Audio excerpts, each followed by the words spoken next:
देखो, जल क्या है? जल बहुत महत्वपूर्ण टॉपिक है आपके साइंस का। यूपी टेट में भी क्वेश्चन आ चुका है और सी टेट में भी आ चुका है। कौन सा जल पीने योग्य है? जल का पीएच मान कितना होता है? जल का कैलोरी मान कितना होता है? हमारे शरीर का कितना हिस्सा जल है?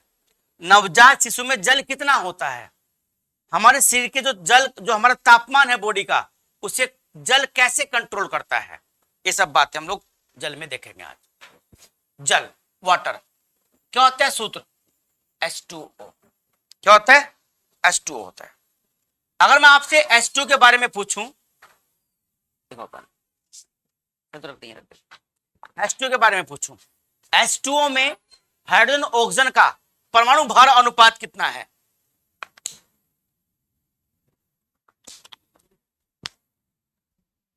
परमाणु भार अनुपात। परमाणु भार होता है हाइड्रोजन का 1, पर यहां कितने परमाणु हाइड्रोजन के? 2, तो 2, इसका होता है 16, 1, 8। ये हो गया परमाणु भार अनुपात। कौन सा भार? परमाणु भार, atomic weight. Atomic weight ratio हो गया परमाणु भार अनुपात। अगर पूछे आयतन अनुपात, पूछे क्या पूछे? आयतन, तो इसमें कितने परमाणु हाइड्रोजन के? 2। कितने ऑक्सीजन का? 1। तो ये इसका आयतन अनुपात है। क्या इसका? ये आयतन, और ये परमाणु भार अनुपात। याद रखिए बात। जल, पूरी पृथ्वी पर जितना जल है, आप जानते हैं पूरी पृथ्वी पर 71% क्या है? जल है। उन 71% का 97% जल महासागरों में। केवल 3% जल है जो ग्लेशियरों में है, नदी नाले झील में है। जितना भी जल है पूरी पृथ्वी पर, उसका केवल लगभग 2.7% ही पीने योग्य है। बाकी जल पीने योग्य नहीं, बहुत कम जल, बस इतने जल पीने योग्य है पूरी पृथ्वी पर। हम जो जल पीते हैं उस जल का पीएच मान कितना होना चाहिए? हम जो जल पीते हैं उसका पीएच मान, ध्यान बच्चों, 6.5 से 8.3 तक होना चाहिए। ये जल का पीएच मान होना चाहिए, जो जल का पीएच मान होता है। 7 जो पीएच मान, पता है शुद्ध जल कितना पीएच मान उसका? 7 होता है, उसका पीएच मान 7 होता है। 7 जल जो पीएच मान उसको बोलते हैं आशुद्ध जल, डिस्टिल वाटर बोलते हैं इसको, आशुद्ध जल। ये कैसे बनता है? पहले गर्म करते हैं पानी को, उबालते हैं, भाप बनाते हैं, भाप को फिर वापस पानी बनाते हैं। इसे बोलता है ओस्मोसिस। होता ना आपका आरओ, आरओ मतलब रिवर्स ऑस्मोसिस बोलते हैं। रिवर्स ऑस्मोसिस, जैसे आप ना पानी साफ करवाते हो, तो वो जो पानी साफ करवाते हो वो आरओ होता है, रिवर्स ऑस्मोसिस। भाप से क्या, जल से क्या बनेगा? पहले भाप, और भाप से क्या बनेगा? फिर पानी बनेगा। तो वो जो पानी होता है वो पीने वाला पानी नहीं होता, ध्यान रखिए आप। अगर आप उसका टीडीएस, टोटल डिजोल्व सोल्यूशन बोलते हैं उसको, 100 के आसपास रखो, उससे कम मत, उससे ज्यादा मत रखो, उससे कम मत रखो। आरओ का पानी अच्छा नहीं माना जाता पीने के लिए, जो सस्ते वाला आरओ होता है। महंगे वाला आरओ की तो बात अलग है। जो महंगा आरओ है, मैं बताता आपको, तो महंगा आरओ तो उसमें मिला देता है मिनरल्स को। जो सस्ते आरओ होते हैं वो सारे मिनरल्स को जल से खींच लेंगे। जब सारे खनिज पदार्थ, कैल्शियम, मैग्नीशियम, पोटेशियम, आयरन जो मिट्टी से मिले हैं जल में, जो मिट्टी से जल में मिले हैं, सब क्या लिए उसने खींच लिए। क्या मिला आपको? कुछ भी नहीं मिला। इस पानी ना, जो पानी किनले का पानी है, बिस्लरी का पानी, ये किनले का पानी है। इसके ऊपर लिखा होता है added with minerals, with minerals. क्योंकि जब ये ऑस्मोसिस करके बनाया जाता है ना पानी, ये तो सारे इसके लवण इससे निकल जाते हैं। तो इस पानी में अलग से लवण मिलाए जाते हैं। हम जो आरओ वाला पानी पी रहे, उसमें हम सस्ता आरओ इस्तेमाल करते हैं, तो उससे क्या होता है? सस्ते आरओ से तो सारे मिनरल्स बाहर देते हैं, उस पानी में रहने पाता कुछ भी। उस पानी से फिर हमारे जब पीते हैं हम पानी, कहते हैं आरओ का पानी पी रहे, फिर घुटनों की समस्या, कोई अन्य समस्या आती है, ठीक ना? तो ये होता है पानी। तो ये पीएच मान पानी का होता है, जो हम लोग पानी सामान्यतः पीते हैं। इससे कम होगा तो उसे कठोर जल बोलते हैं, अम्लीय जल होगा। इससे अधिक होगा तो उसे क्षारीय बोलेंगे, ठीक ना? ये होता है। 7 जिसका पीएच मान होता है वो जल पीने योग्य नहीं होता, पीने योग्य नहीं होता। 7 जल का मतलब ना, जो होता है ना इंजेक्शन, जो होता है इंजेक्शन लगाता नहीं, जो होता है वो इंजेक्शन पाउडर वाला, उसमें मिलाते हैं पानी, वो होता है अशुद्ध जल। उसमें कोई भी लवण नहीं होता, उसमें कोई भी लवण क्यों नहीं होता, उसमें मिनरल्स, ताकि जो उसमें दवाई है वो रिएक्शन ना करे। मान लो आपने दवाई लिया, कोई किसी का इंजेक्शन लिया आपने, उसमें केमिकल तो कोई होगा ना। जब उस दवाई में जो केमिकल है और उस पानी में भी कोई, जैसे आपने कहा भाई ये पानी हाथ से ले, खींच लिया पानी इंजेक्शन में, मिला दिया उसमें, करते ना लोग बाग ऐसा, वो गलत है। कि उस दवाई में भी केमिकल है और उस पानी में भी कैल्शियम हो गया, पोटेशियम हो गया, धातु है। तो रासायनिक और धातु मिलकर कुछ रिएक्शन कर सकते हैं, बॉडी को नुकसान पहुंच सकता है। तो इससे जो पानी होता है ना, वो अलग से पानी मिलता है, उसे बोलता है अशुद्ध जल। उसका पीएच मान शुद्ध होता है 7, उसमें कोई भी खनिज लवण नहीं होता है, इस तरह का होता है। तो ये पीने योग्य होता है। बारिश का जल भी पीने योग्य नहीं होता है, कि वो भी क्या करता है, पहले जल से भाप बनेगी, भाप से वापस क्या बनेगा, जल। पहले वाष्पीकरण फिर संघनन, है ना, तो उसके सारे मिनरल्स होते हो नीचे बैठ जाते हैं। ठीक है, ये पानी पीने योग्य नहीं होता है। तो पानी का पीएच मान मैंने आपको बताया कितना होता है, 7 होता है शुद्ध जल का पीएच मान। किसका, शुद्ध जल का। अब जो ये पानी है हमारे शरीर में 65% वयस्कों में, और बच्चों में कितना होता है, नवजात में 75 होता है। तो ये जल का काम क्या है शरीर में, जल का कैलोरी मान, जल का कैलोरी मान क्या होता है, जल का कैलोरी मान 0। जल का कैलोरी मान 0 होता है, 0 होता है। जल से हमें कोई ऊर्जा नहीं मिलती। आपने मतलब केला खाया तो केले में तो एनर्जी होती है, आपको ऊर्जा मिलेगी। उसमें कार्बोहाइड्रेट है, कितनी मिलती है 1 ग्राम कार्बोहाइड्रेट से ऊर्जा, 4.5 किलो कैलोरी। और 1 ग्राम फैट से कितनी मिलती है, 1 ग्राम फैट से, यस, 9 किलो कैलोरी मिलती है फैट से, और कार्बोहाइड्रेट से कम मिलती है। जल से कोई ऊर्जा नहीं मिलती। लेकिन जल के काम शरीर में बहुत महत्वपूर्ण है।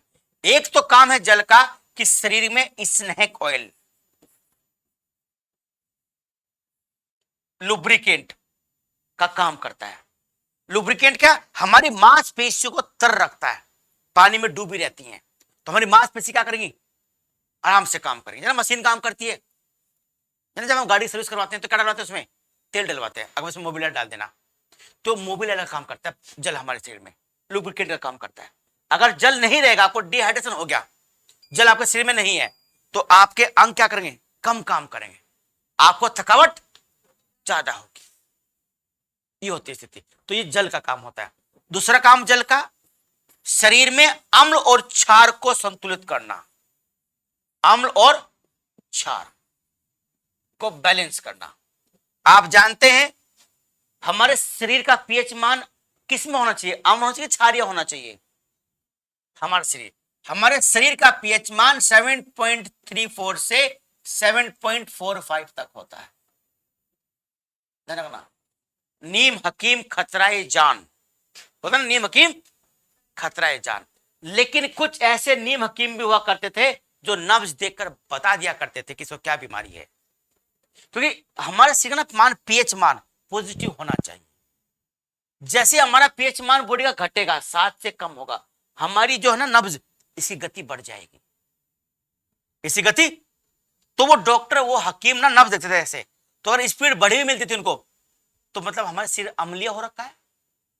अम्लीय मतलब हमारे शरीर में क्या बन रहा है, कफ बन रहा है, वात बन रही है, गैस बन रही है। तो वात और कफ कब बनेगा, जब शरीर अम्लीय होगा। त्रिदोष है, त्रिदोष, वात, पित्त और कफ। जब ये तीनों बढ़ते हैं तो शरीर की अम्लीयता बढ़ती है, यानी पीएच मान घट जाता है। जब हार्ट बीट कमजोर हो जाएगी तो मतलब क्षारीयता बढ़ जाएगी, ये कम हो रहे हैं। तो इनका बैलेंस बना होना चाहिए हमारे शरीर में, तीनों का, कफ का भी, पित्त का भी और वात का भी। ठीक ना, पित्त बनता है हमारे शरीर में ना, लीवर में पित्त बनता है, लीवर में इकट्ठा होता है पित्ताशय में। तो बड़ा बैलेंस बना रहना चाहिए आपका। तो ये नब ये होती है, तो पीएच मान इतना होना चाहिए शरीर का हमारा, 4-5, ये हमारे शरीर का पीएच मान है, हमारी बॉडी का। तो हल्का सा कैसा है, क्षारीय है। 7 से ऊपर पीएच मान तो क्षारीय बोलते हैं, और 7 से कम से क्या बोलते हैं? अम्लीय बोलते हैं। 7 से जितना कम आएंगे, 6, 5, 4, 3, 2, 1, अम्लता बढ़ेगी। HCl हाइड्रोक्लोरिक एसिड का पीएच मान 1 या 1 से कम होता है। ये बैटरी इनमें होता है H2SO4 सल्फ्यूरिक एसिड अम्ल बोलते हैं, ठीक है ना। सल्फ्यूरिक एसिड का जो पीएच मान है वो 1.5 थोड़ा सा ज्यादा होता है। तो पर अम्लता क्या है, ज्यादा कि नहीं है इनकी? ठीक। एक होता है एसिटिक एसिड, सिरके में होता है। फॉर्मिक एसिड चींटी में होता है। टार्टरिक एसिड, टार्टरिक इमली में होता है, अंगूर में होता है, किशमिश में होता है, मुनक्के में होता है टार्टरिक एसिड। फॉर्मिक होता है किसमें? चींटी में, बिच्छू में, भिरड़ में, मधुमक्खी में, इनमें तितैये में फॉर्मिक होता है। हाँ जी। ऑक्जेलिक एसिड किसमें होता है? ऑक्जेलिक एसिड से टमाटर में होता है, होता है टमाटर में होता है oxalic acid. Methanoic acid, methanoic अम्ल सेब में होता है। सिट्रिक एसिड खट्टे पदार्थों में, नींबू संतरे में होता है। ये दुर्बल अम्ल हैं, इनका पीएच मान 5 के आसपास होता है। तो नींबू खाते हो ना, आपको दिक्कत है क्या आपको खाने में नींबू? कि पीएच मान क्या है उसका? कम है ना। अब इसका पीएच मान क्या, अगर ये पी लोगे आप H2SO4 या HCl पी लोगे, है फूक देगा, बस यहां जाएगा और यहां को निकल जाएगा, इतना तेज होता है। क्योंकि उनकी अम्लता क्या है? ज्यादा है। इसमें हाइड्रोजन आयन ज्यादा होते हैं, उनमें हाइड्रोजन आयन कम होते हैं। ये है। तो ये बताया मैंने आपको। तो हमारा जो जल है ये हमारी अम्ल और क्षार को बैलेंस करता है। जब आपके पेट में ना, अगर आपको पता कि आपके पेट में दिक्कत हो रही है, एसिड बन रहा, तो बोलते कि भाई आप ना वो कर लो, पानी पी लो। तो अम्ल क्या होता है? आपकी अम्लता कम हो जाती है ना। आपकी अम्लता क्या हो जाएगी? कम हो जाएगी। और अगर आपने पानी में नींबू और काला नमक मिलाया तो आपकी अम्लता खत्म हो जाएगी। क्यों? लवण है उसमें, नमक क्या है? लवण। उसका पीएच मान होता है 7। कहते जितने भी लवण है सबका पीएच मान 7 होता है। तो नमक का पीएच मान कितना होगा? 7 होगा। तो अगर आपका अम्ल बढ़ रहा, मतलब आपकी पेट में तेजाब बन रहा, अम्ल आपका शरीर, मतलब आपका पीएच मान बॉडी का कितना हो रहा होगा? 5 हो रहा होगा। जब आप 7 वाला पानी पियोगे, पानी तो क्षारीय है ना, पानी, पानी क्या है? क्षारीय। बताया मैंने आपको कितना पीएच मान उसका? 6.5 से उसका पीएच मान ज्यादा होता है। तो वो भी क्षारीय होगा हल्का सा। लवण भी क्या है? क्षारीय। लवण उदासीन है, तो इसकी अम्लता क्या हो जाएगी? घट जाएगी और आपको तकलीफ कम हो जाएगी। ये होता है। तो अम्ल और क्षार को बैलेंस करता है। अगर आपका शरीर क्षारीय हो रहा है, लवणता बढ़ रही है आपके शरीर में, आपका शरीर सुस्त पड़ रहा है, उठ नहीं पा रहे आप, ठीक है, तो ये जल उसको काम करता है, क्षार को। तो अम्ल और क्षार का बैलेंस करता है। आप अपने भोजन के साथ जल पीना पसंद करते कि नहीं करते? है ना। जल पीना चाहिए नहीं पीना चाहिए भोजन के साथ? हाँ जी। आधा घंटा पहले या आधा घंटा बाद। कारण क्या है? जब आप भोजन करते हैं तो हमारी जो लार होती है ना, ये अम्लीय होती है। जब भोजन नहीं करते तो हमारी लार क्षारीय होती है। देखिए प्रकृति कितना अच्छा दिया हमको। जब भोजन करो तो लार अम्लीय होगी, अपने आप ऑटोमेटिक अम्ल बन जाता है इसका। जब जैसे अभी भोजन नहीं करते आप कैसे है? क्षारीय है। मान लिया आप भोजन के साथ पानी पी रहे, तो पानी तो हल्का सा क्षारीय है ना भाई। 6.5 से क्या उसकी वैल्यू थोड़ी सी ज्यादा है।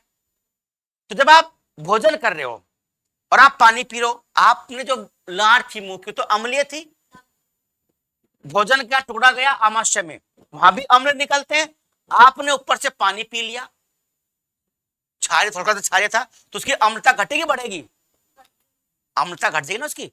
जब उसकी अम्लता घट जाएगी, जब अम्लता घट जाएगी तो भोजन पचने में समस्या होगी नहीं होगी? इसलिए भोजन के साथ जो अम्लीय चीजें होती हैं वो आप पी सकते हो। अम्लीय कैसे? चाय, कोल्ड ड्रिंक, शराब, गर्म दूध, ये अम्लीय हैं।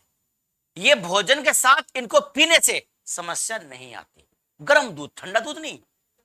ठंडा दूध क्षारीय होता है। पेट में अम्ल बनने पर, तेजाब बनने पर ठंडा दूध पीना चाहिए, फ्रिज में रखा हुआ। आपकी एसिडिटी को कम कर देगा। गर्म दूध अम्लीय हो तो क्या पीएच मान 6.9 होता है, 6.7 से 6.9 तक होता है। तो गर्म दूध आप पी सकते हो खाने के साथ। गर्म चाय अम्लीय होती, पी सकते हो आप। दही है अम्लीय है, लस्सी है अम्लीय है, तो इनको आप खा सकते हो। जो अम्लीय है, जो क्षारीय है वो नहीं खा सकते आप। या जिसका पीएच मान 7 से थोड़ा सा ऊपर है, जैसे पानी है।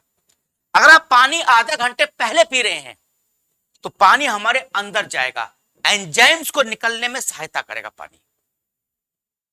आधे घंटे बाद अगर आप पानी पी रहे हैं तो आधे घंटे में जो जटर जूस होता है, गैस्ट्रिक जूस, वो पूरा निकल चुका होता है और आपके भोजन में मिल चुका होता है। आधे घंटे बाद पानी पीने से कोई समस्या नहीं होती है ना। तो भोजन के साथ पानी नहीं पीना चाहिए। जो चीज अम्लीय है वही भोजन के साथ खाई जानी चाहिए। याद रहेगी बात। तो एक तो काम करता है अम्ल और क्षार का बैलेंस करता है, कौन? जल। तीसरा काम है हमारे तापमान को नियंत्रित करना। किसको? तापमान को नियंत्रित करना। हमारी बॉडी का तापमान सदैव 37 डिग्री सेल्सियस होता है। अब इससे कम भी आता तापमान, कभी इससे कम तापमान होता है कभी बॉडी का, ये कह लो, या 98.6 फॉरेन हाइट, फॉरेन हाइट। तो यहां तो कौन सा है? डिग्री सेल्सियस में तो 37 डिग्री होता है, वैसे कितना है? 98। बॉडी का तापमान गिरना 36 डिग्री 35 डिग्री हो जाना, ये खतरनाक होता है। मतलब ठंडे हो गए, हाथ पैर मर गया तो भाई, है ना।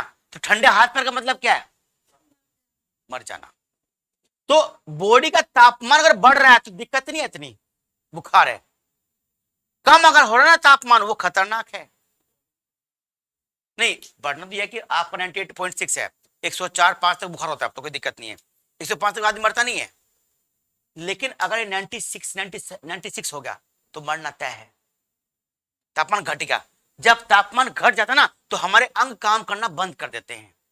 जब अंग काम करना बंद कर देंगे तो फेफड़ों में ऑक्सीजन नहीं आएगी, ब्रेन तक ऑक्सीजन कम जाएगी, हार्ट तक ऑक्सीजन कम जाएगी, तो अपना आप काम करना छोड़ देंगे।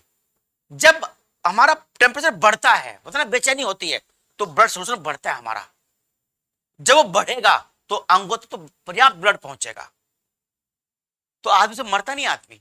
बढ़े हुए में, कम हुए में क्या होता है? मर जाता है। बढ़े हुए में तब मरता है जब हमारा खून उबलने लगता है। कैसे मैं बताऊं भैया आपको। तो ये तापमान हमारा न्यूनतम तापमान है। लेकिन ध्यान रखना, अगर अब कभी ये पूछता है कि WHO के अनुसार वर्तमान में कितना मिनिमम ताप स्वीकार कर लिया गया है, यस 98.8 फॉरेनहाइट, ये मान लिया गया है कोरोना के बाद। किसके बाद? कोरोना के बाद। कोरोना के बाद ये मान लिया गया है कि ये तापमान ना, आपका जो तापमान है, ये तापमान आपका सही है, ये बुखार नहीं है। 98, इससे अगर ऊपर है तो फिर बुखार माना जाएगा। ठीक है, याद रहेगी बात आपको।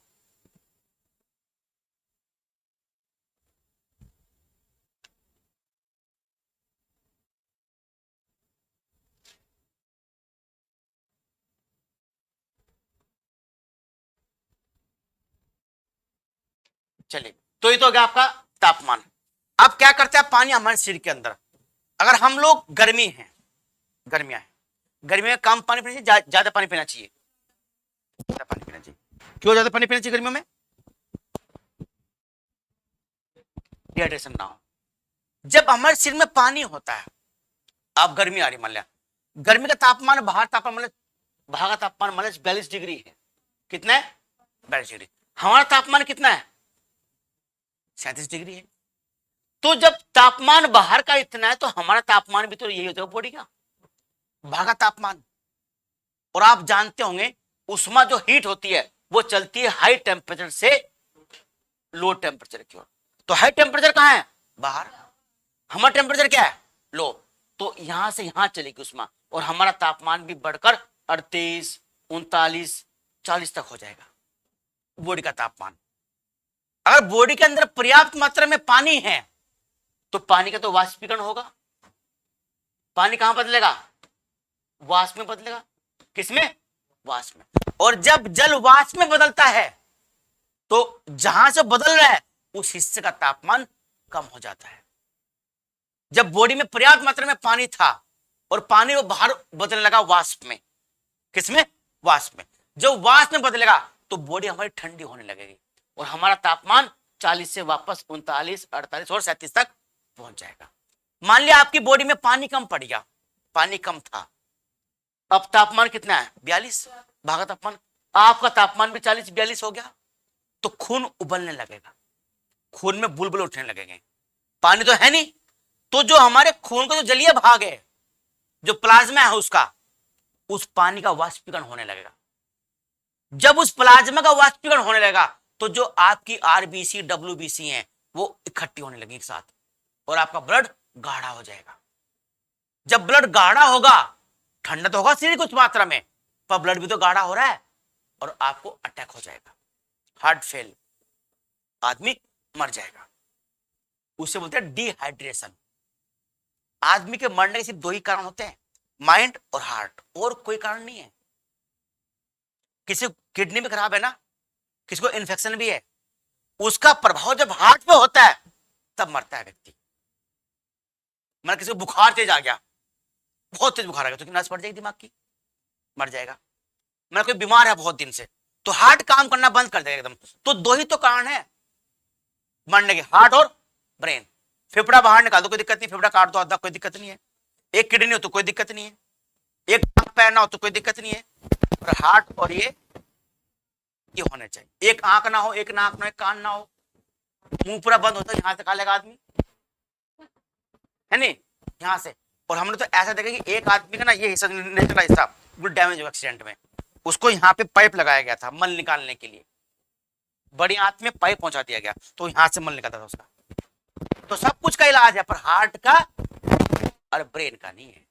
ये दोनों धोखा देते हैं, जब भी धोखा देते हैं। तो ये तो डिहाइड्रेशन। तो इसलिए पानी पर्याप्त मात्रा में होना चाहिए गर्मियों में। ये बात सर्दियों में आती है। सर्दियों में तापमान हमारा कितना रहेगा बॉडी का? 37 रहेगा हमारा तापमान, क्योंकि हम समतापी है। और तापमान कितना बाहर का? 10 डिग्री। अब उष्मा कहां जाएगी? हमारे शरीर से बाहर जाएगी, तो हमारा तापमान क्या होगा? कम होगा, हमें ठंड लगेगी। जब हमें ठंड लगेगी तो हमारा तापमान घटेगा, है ना, तो घटेगा। अगर पानी अब इसके अंदर, शरीर के अंदर हमारा, हम शरीर में पानी पिया है, तो जो पानी है उसका वाष्पीकरण थोड़ा सा कम हो जाएगा पानी का। जब वाष्प, क्योंकि तापमान अंदर कम है, बाहर तापमान जब कम होगा तो आप जानते हैं पानी देर से गर्म और देर से ही ठंडा होता है। तो पानी लंबे समय तक हमारा तापमान कम नहीं होने देने का, हमारे शरीर में पर्याप्त गर्मी बनाए रखेगा। इसलिए सर्दियों में हमेशा गर्म पानी पीते रहना चाहिए, आपको कभी सर्दी नहीं लगने की। सुबह उठकर आप ना अगर ठंडा पानी, गर्म पानी पी रहे हैं, ठंडा नहीं सर्दियों में, गर्म पानी, तो आपको सर्दी लग ही नहीं सकती। आपकी बॉडी का तापमान वो इतना बनाए रखेगा, पानी जो होगा कम नहीं होने देने का। कि तापमान भागा 10 डिग्री, हमारा कितना है? 37 डिग्री। तो उसमें चलती है उस तापमान से निम्न की ओर, है ना, तो हमारा तापमान बॉडी का गिर जाता है, ये होती है। तो एक काम क्या करता है? तापमान कंट्रोल करता है, अम्ल क्षार को बनाता है स्नेक ऑयल। पांचवा काम होता है पसीने के रूप में शरीर के अवशिष्ट पदार्थ को बाहर निकालना। किसको? अवशिष्ट पदार्थ को शरीर से बाहर निकालना। जो गंदगी शरीर में है ना, बोलते ना पसीना निकालना बहुत जरूरी है, तभी तो हम यहाँ एसी नहीं चलाते। आप लोगों का पसीना निकले बाहर, पंखे चल रहे हैं, हवा से चल रहा है नहीं। यहाँ का ना जो एनर्जी है, जो यहाँ की बौद्धिकता एनर्जी है, वो यहीं रह रही है, बाहर नहीं निकल रही ना। अच्छा, आप लोगों के लिए जो पॉजिटिव एनर्जी बाहर निकल रही है वो सब आपके अंदर पहुंच रही है, अच्छा कि नहीं है? ये है। तो पसीना आता रहे तो सब गंदगी क्या होगी, वो आपका अवशिष्ट पदार्थ बाहर निकलता रहेगा, है ना। ये सब काम कौन करते हैं? सारा काम जल करता है, ठीक है। अब आप जल के बारे में लिखिए।